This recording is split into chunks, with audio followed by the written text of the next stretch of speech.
Ladies and gentlemen, buckle up because what just happened in America is bigger than anything that we saw in President Trump's first term. This is bigger than the travel bans, bigger than the ICE raids, bigger than the Minneapolis fraud scandal with Elon Omar, because as of tonight, President Donald J. Trump has officially taken the gloves off, and the red states have followed his lead. Let me tell you something, guys. We are literally watching a political wildfire rip across the country. Red states aren't just pushing back. They're openly revolting against sanctuary states. Governors are forming alliances. Attorneys generals are coordinating legal strikes.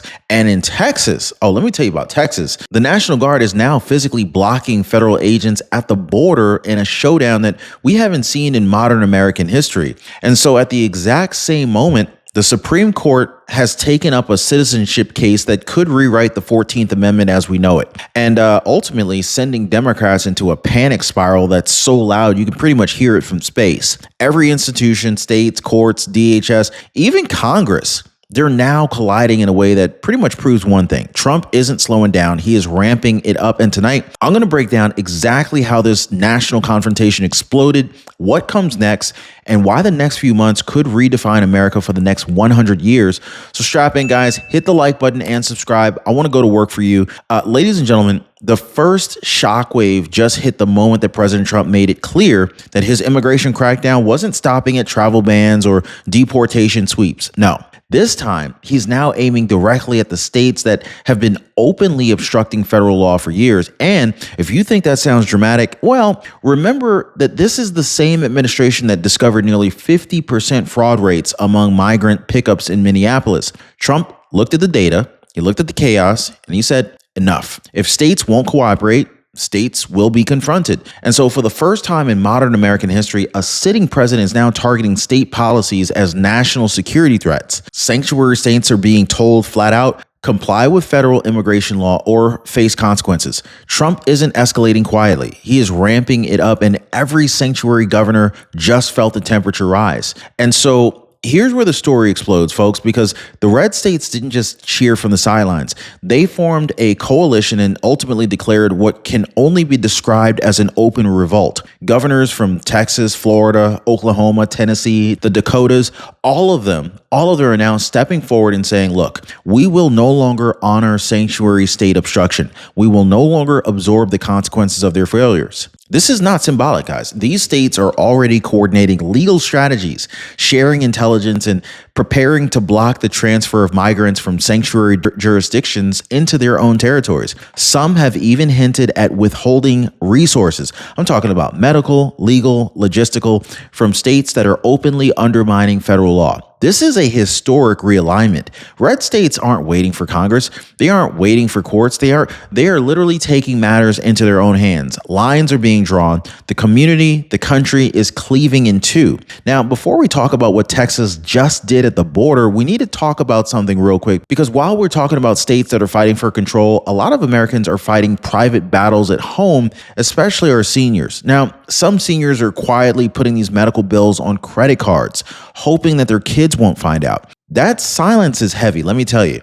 And it starts with gaps in a Medicare plan that they didn't understand. Chapter exposes those gaps that are hiding inside your Medicare coverage before they become debt that weighs on you and your family. And so this is why most people are calling right now, and they're calling the phone number at the bottom of your screen, 909-563-8279, or they're visiting askchapter.org/Ron to get clarity and protection before surprises hit. And speaking of that, I got to share this with you guys because messages like this one, it really means the world to me. And this one actually came from Ron Shinoda. So his email reads, aloha, Mr. Yates. I called Chapter and I got to save $118 a month. Thank you so much for your advice. You made our family's Christmas and New Year's extremely bright. Wow. He went on to say, by the way, you're the first program that I listen to every day. You are a hardworking fellow. Ron, truly thank you. I really, really do appreciate that. Messages like yours really just kind of remind me why we do this. Real people, real savings, real families who feel the real weight lift off of their shoulders. And I love it, especially in the holiday season, right? And when somebody tells me that my show is like the first thing that they turn on every day, that hits deep. I'm going to just tell you right now, that hit me in the feels.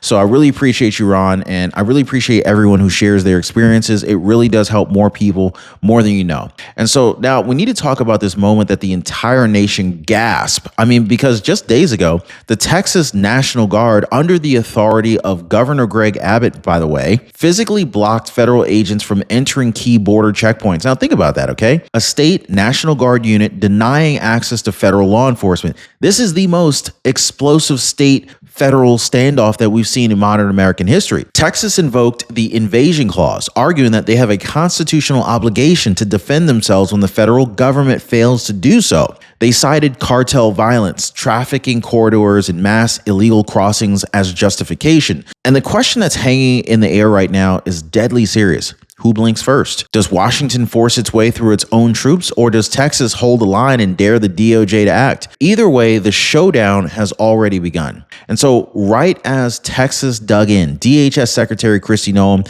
dropped a political earthquake. She officially declared the sanctuary state obstruction now qualifies as a national security threat under federal law. And if you've been watching President Trump's second term, you already know that he doesn't use that phrase lightly. Noem pointed directly to the same pattern that we saw in Minneapolis: unstable governments abroad, migrants with unverifiable identities, and local U.S. jurisdictions that refuse to cooperate with federal authorities. She warned that sanctuary states are actively shielding criminals and undermining federal vetting systems, risking everything from terrorism screenings to deportation hearings. This declaration gives Trump the legal footing to escalate lawsuits, penalties, federal intervention, and sanctuary governors know it.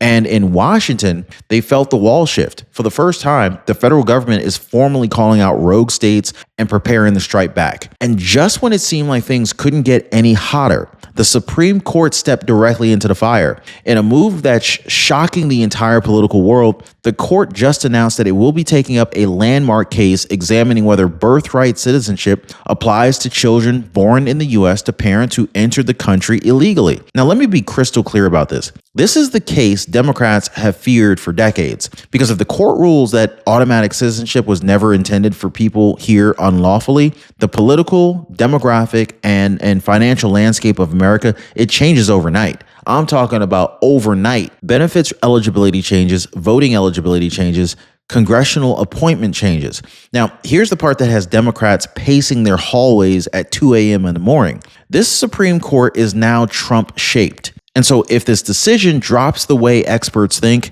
the entire immigration debate resets in Trump's favor. And so within hours of the Supreme Court announcement, the red states mobilized like a machine. Attorneys generals from nearly half the country filed amicus briefs urging the Supreme Court to end automatic citizenship for the children of illegal immigrants. And they're not making vague emotional arguments. They're digging straight into the historical foundation of the 14th Amendment. Their case is simple but devastating. The amendment was written for freed slaves after the Civil War, not as a global invitation for unlimited birth tourism or illegal immigration. And so this puts the court in a position where overturning 160 years of assumed precedent suddenly looks justified.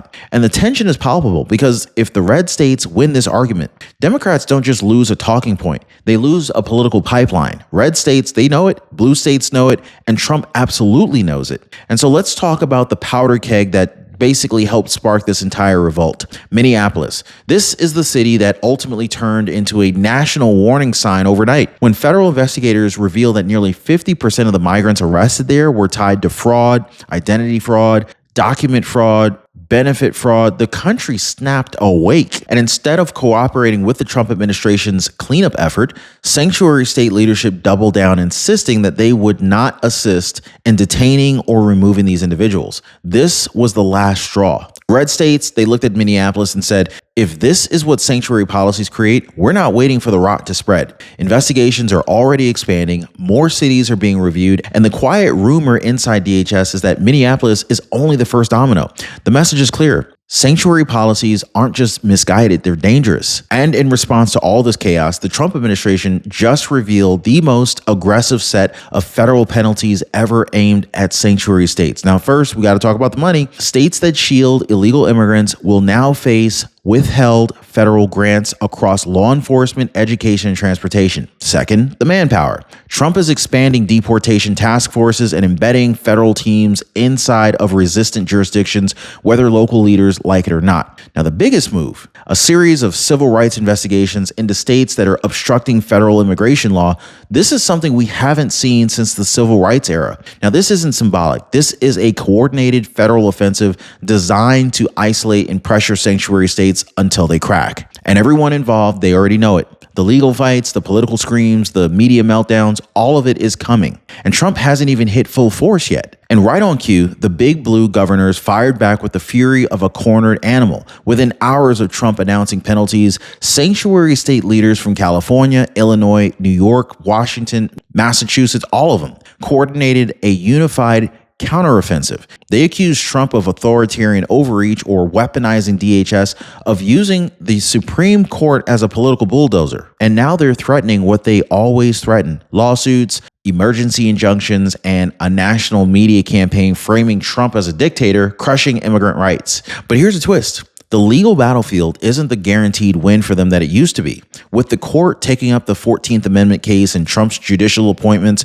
reshaping the lower courts, blue states are suddenly playing on a field where the referees don't lean their way anymore. And that's where the panic is escalating. And now, ladies and gentlemen, we reach the moment where every storyline in this national drama collides. You've got the Texas National Guard blocking federal agents on the southern border. I mean, you've got sanctuary states that are refusing to cooperate with deportations. You've got DHS labeling those sanctuary states as national security threats, and towering over all of it is a Supreme Court case that could redefine who is and who isn't a United States citizen. This isn't just policy. This isn't just politics. This is a constitutional collision. Red states versus blue states, National Guard units versus federal agencies, a Trump-shaped Supreme Court versus 160 years of assumed precedent. Every institution in America is now pressing against another institution, and pretty much everyone knows something is about to break, big time. Now, the only question left is where. And so right as the media was convulsing over the Supreme Court case and the Texas standoff,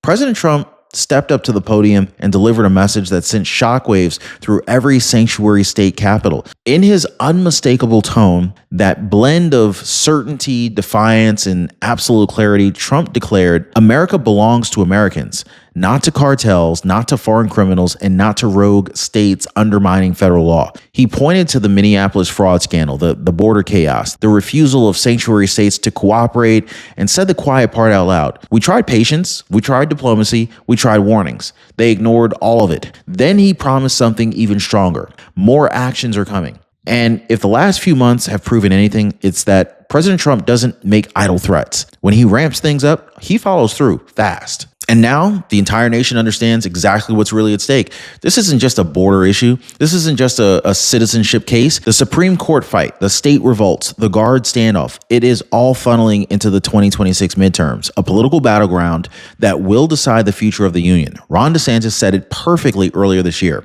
Republicans win when the contrast is sharp. And right now, the contrast has never been sharper. On the one side, you have the red state model, enforcement, sovereignty, citizenship reform, national security.